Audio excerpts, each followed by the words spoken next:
Profile is presented by Inns Group, Insurance and Benefits.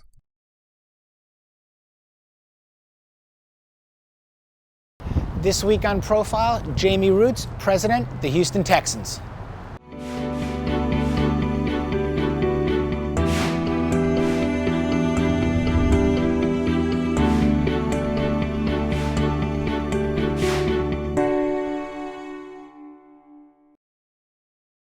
Tell me a little bit about how you were raised, your background, school. How did we get here a little bit?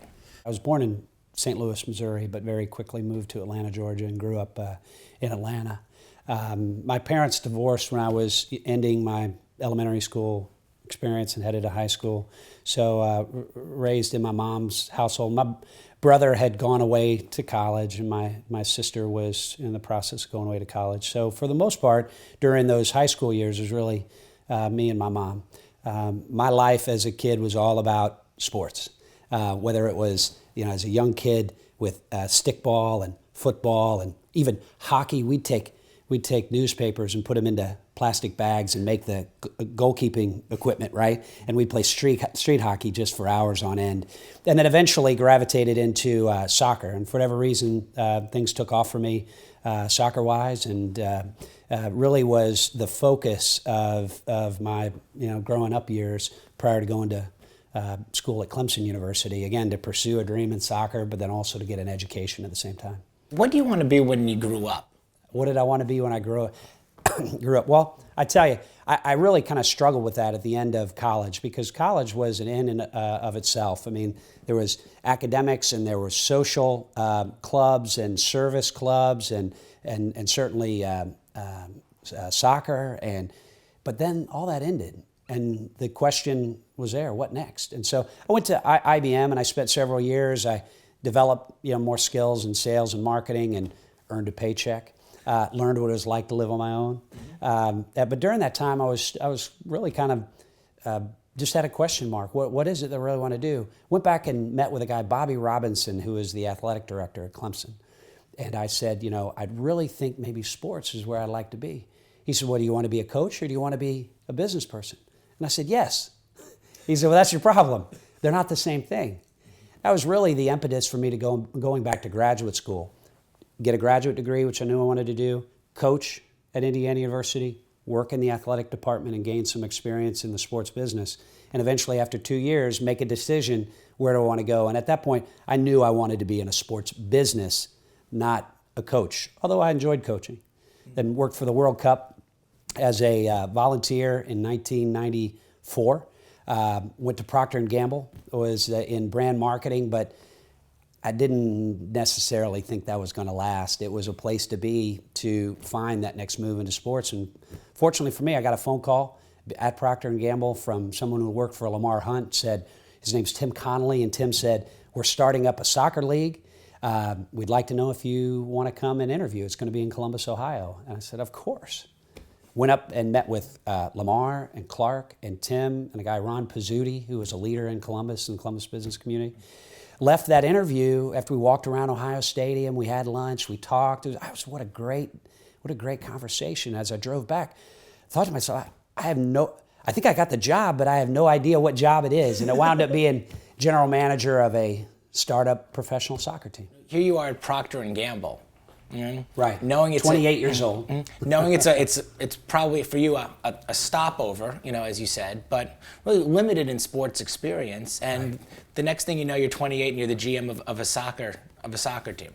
Well, I think a couple of things. There, at the time, not a lot of people who had really traditional business training, MBA, World Cup experience, and coaching, playing experience at that point in time, the highest level that you could have in the United States.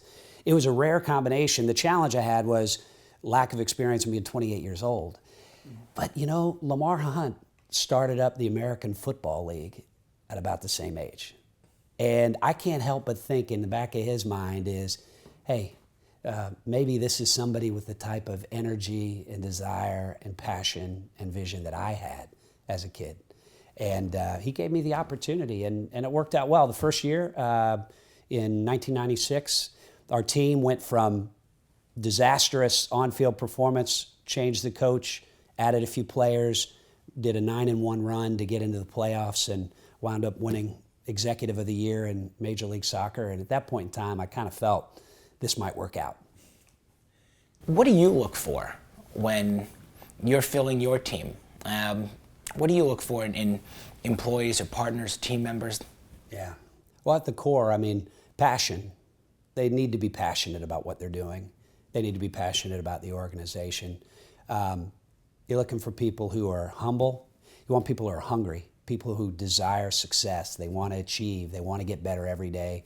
And people who are smart, that have demonstrated an ability to overcome obstacles, to work their way out of situations, that have a track record of success at whatever level. Doesn't necessarily mean that they've done what we want them to do before, but they're winners.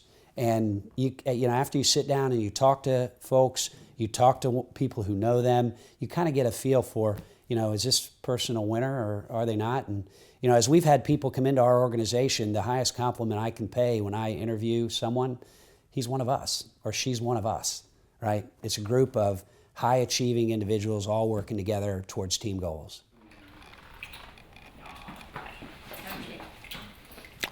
This is where you work. You come around the corner on 610 and you see Reliant Stadium. And tell me how the process of you joining the Texans and committing to this organization, how did that happen?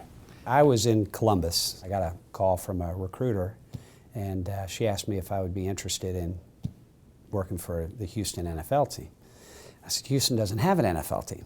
She said, they're going to. They're presenting the ownership, and around Thanksgiving, Bob McNair was successful in landing the franchise. Came here for a couple of interviews. Really philosophically felt like things fit well. And so in January, end of January, I started with the team. My first responsibility was joining a group of prospective clients at the Super Bowl in Atlanta. So that wasn't real tough work. And from there, it's been really a great experience. We had a lot of things to get done. People will listen to you in the NFL. They'll talk to you. You'll get meetings. But to operate at the highest level, which we needed to do because we had paid more than anybody had ever paid for a franchise, and we had a stadium that was going to be state of the art, but certainly that's not cheap. We had a lot of big objectives to hit. So we had to operate at the highest level in each of the measures. And fortunately, with a good plan and with good people, with the right culture, wonderful ownership, we were able to get things done. What's your management style like as you're gearing this up and you're scaling and forming the organization? Well, you have to begin with the end in mind. So we started with, what do we want to accomplish? We want to be the most respected, most valuable professional sports franchise in the world. Okay, so that's our mission. And then we started establishing objectives. What are the things that are really important to us? And then set a value statement.